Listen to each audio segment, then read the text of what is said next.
Hello guys, welcome back to my channel English Academy. Guys, please like, share, follow, comment and subscribe the channel. Guys, if you have subscribed the channel now, we will study about the poem Ode to the West Wind, which was written by the romantic poet P.B. Shelley. Guys, in the last video I have told about the poet and also told about the theme setting and background of the poem. Guys, we have studied about the structure of the poem. Guys, you know that P.B. Shelley was a revolutionary poet. He wanted to reform the world and establish a kingless, casteless and creedless society. Guys, through this poem he wanted to share his thoughts in the world. Guys, this poem was written in the forest of Florence in Italy when the poet P.B. Shelley was in the forest and the west wind was blowing.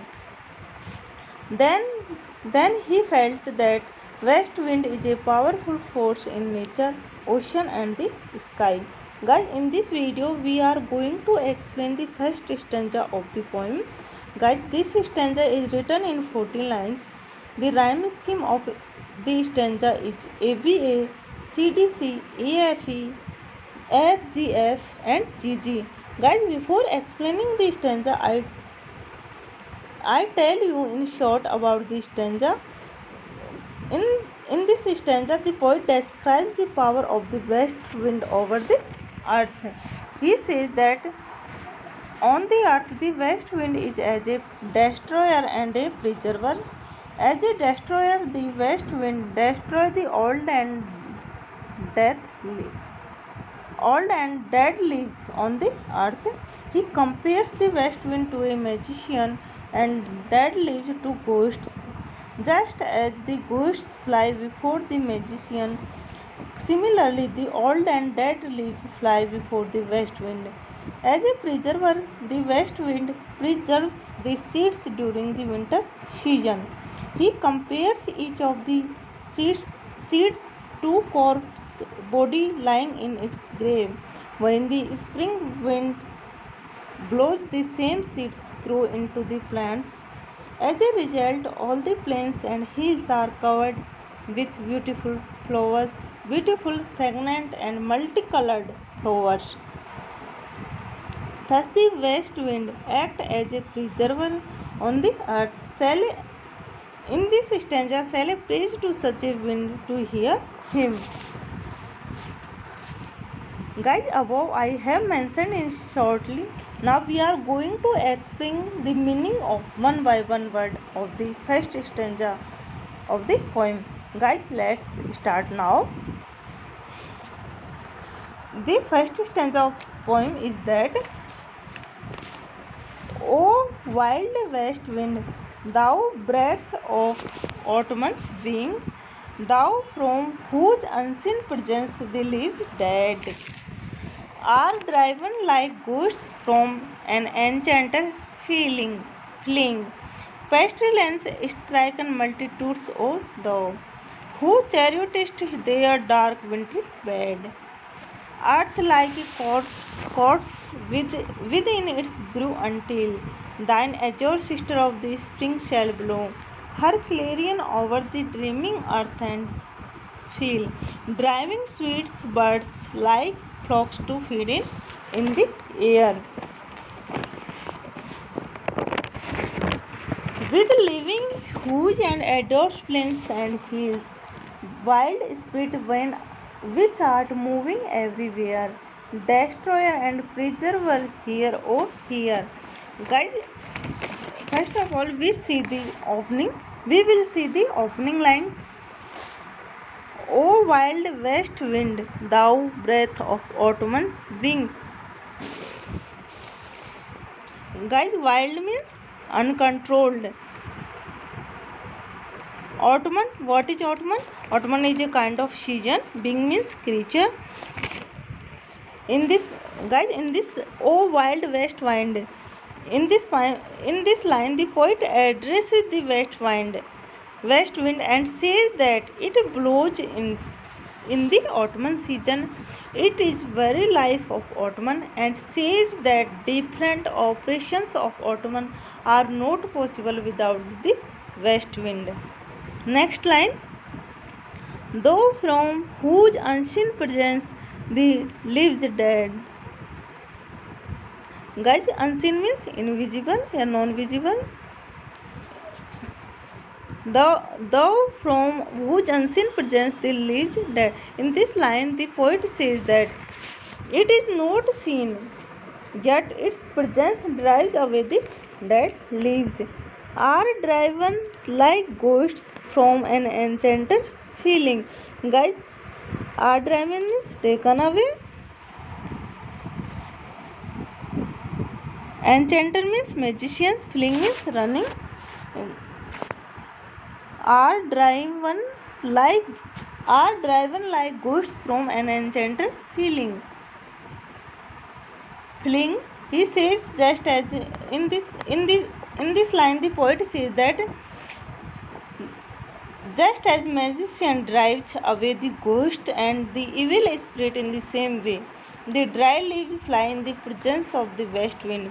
He says its invisible power is only visible in its effect, like the invisible power of the magician. It drives the dead leaves away. Next line is that pestilence stricken multitudes, O thou. Guys, pestilence stricken means, what is pestilence? Pestilence stricken. It is a kind of disease. Multitudes, different or various. In this line, the poet says that these dry leaves are of different colors. Some are yellow, some are black, some are red. The poet says that these leaves fall of such a large numbers that they appear to have been stricken by some disease.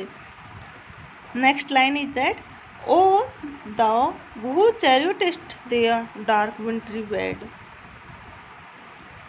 Next line is, the winged seeds where they lie cold and low. Guys, in these lines the poet says that west wind scatters the winged seeds and drives them to their dark cold beds under the earth. Next line is that, earth like a corpse within its grow until. Guys, corpse means dead body, within means during, grow means produce.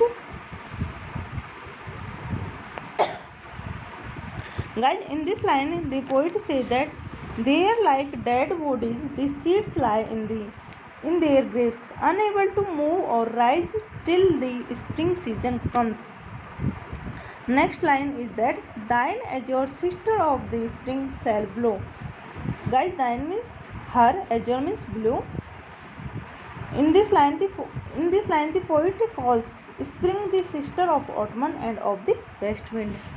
Guys, now we see the next line. Her clarion over the dreaming earth and feel.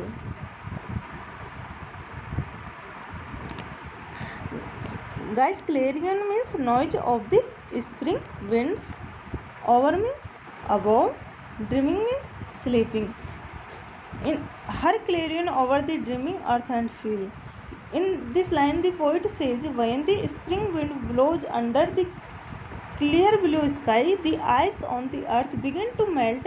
As a result, the earth becomes bare and the seeds grow into plants.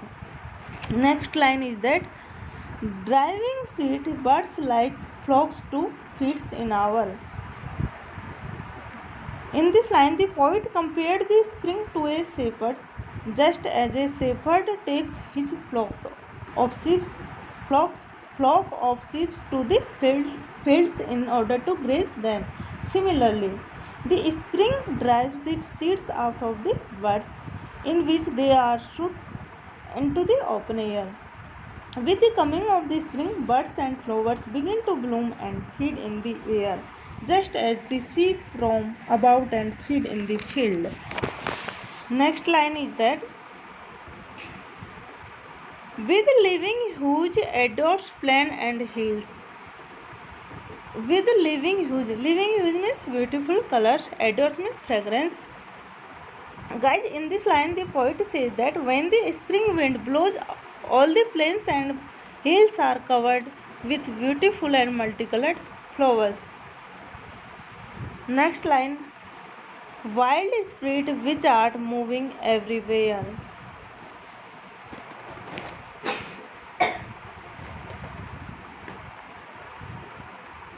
Guys, wild means timeless, yeah, uncontrolled.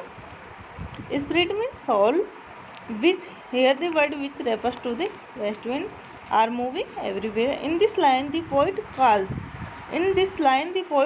the west wind wild spirit which blows everywhere on the earth. And last line is that destroyer and preserver here or here. Here, guys, here means listen. In the last line, the poet appeals to the tameless west wind, which is moving everywhere in autumn and discharging the dual function of a destroyer of old leaves and a preserver of seeds. Here, the poet says that it is like Shiva. Shiva is a symbol of destroyer, and Vishnu is a symbol of preserver and creator. He also prays to the west wind. Hear him, what do want he say? Guys, so guys, we have discussed about the word meaning of the lines. Now we explain the whole stanza of the poem. O wild west wind, thou breath of autumn's wing, thou from whose unseen presence the leaves dead are driven like ghosts from an enchanted feeling. Guys, you know that Shelley was deeply influenced by the French Revolution.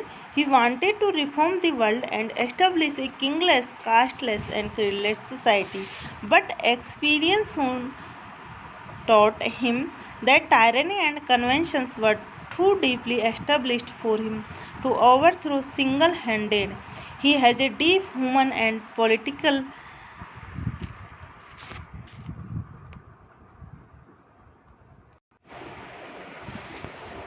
deeply established for him to overthrow single handed. He has a deep human and political interest. It is a symbolical poem. The west wind is a symbol of might and power. Guys, O wild west wind, thou breath of autumn's wing, thou from whose unseen presence the leaves dead are driven like ghosts from an enchanted fling. Yellow and black and pale and hectic red, pestilence stricken multitudes. Guys, in the opening lines, the poet describes the effect of the west wind on the earth. It blows in the autumn seasons. The different operations of autumn are not possible without the west wind.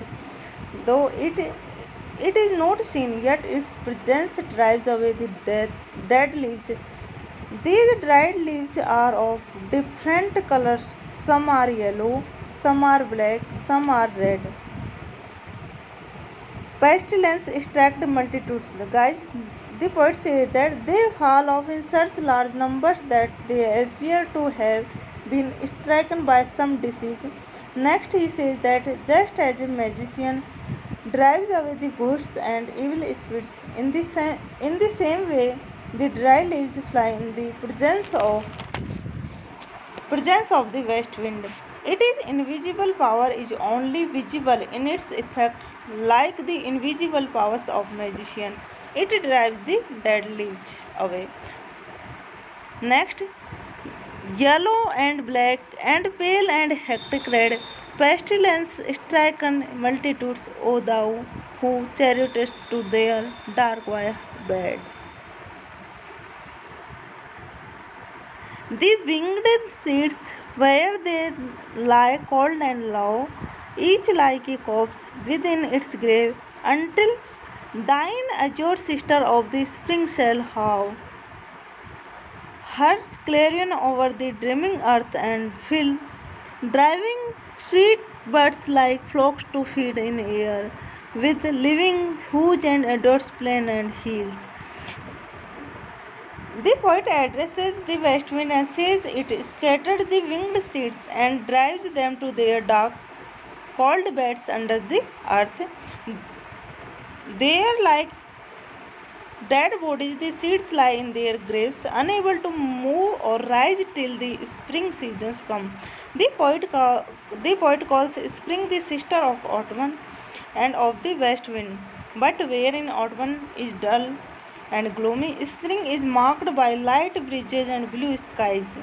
She blows her trumpet in order to awaken the sleeping earth. With the coming of spring, nature wakes to a new life. The poet imagines that the spring blows a trumpet in order to arouse the earth, just as a trumpet is blown to call soldiers to duty. Her clarion over the dreaming earth and field, with living huge and adorns plain and hills. On hearing the calls of the trumpet, the seeds come out of their graves.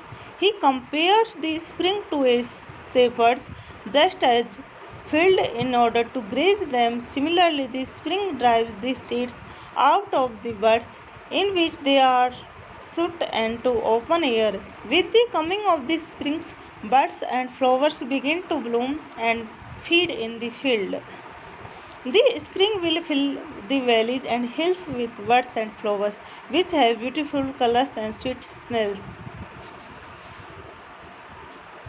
Last lines of the poem. Wild spirit which are moving everywhere, destroyer and preserver here, oh here. In in the last lines, the poet calls the west wind wild spirit. He describes its effect on the trees and land. The west wind drives before it the decaying leaves of the trees. It also carries the winged seeds to place where they are protected during bitter winter. These seeds sprouts into flowers of various colors when the spring comes. Therefore, the West is depicted in its double role of destroyer and preserver. It destroys that which is decaying and is no longer useful. Guys, now I am going to describe the literary devices used in the first stanza are metaphor, personification, symbol, alliteration. Guys, what do you know about the literary device metaphor? Metaphor, a figure of speech in which a word or phrase literally denoting one kind of object or idea is used in place of another to suggest a likeness or analogy between them. In the first line of the first stanza, the poet says that though breath of autumn's wings. Here he used the literary terms metaphor. Next, we see the personification. Guys, what do you know about the personification? The attribution. Guys, personification is the attribution of a personal nature or human characteristics to same things, non-human, or the representation of an abstract quality in human forms. For example, O wild west wind, O wild west wind. Next, thou breath of autumn's wing, thou from whose unseen presence the leaves dead, who chariotest, destroy and preserve. In these lines, the poet personifies the west wind as a human beings. Next literary terms is alliteration.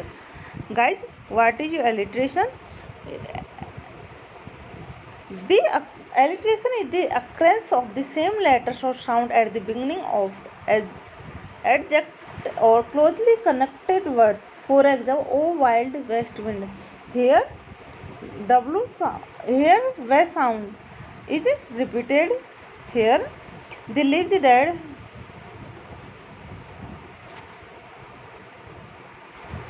Guys, we also used simile. Guys, the poet also used the simile in this stanza. Is that Guys, what do you know about the simile? A simile is a figure of speech that directly compares two things, and it differs from metaphor by highlighting the similarities between two things using words such as like. In this stanza, for example, like goods from enchanter, like a corpse within its grave, like a flock to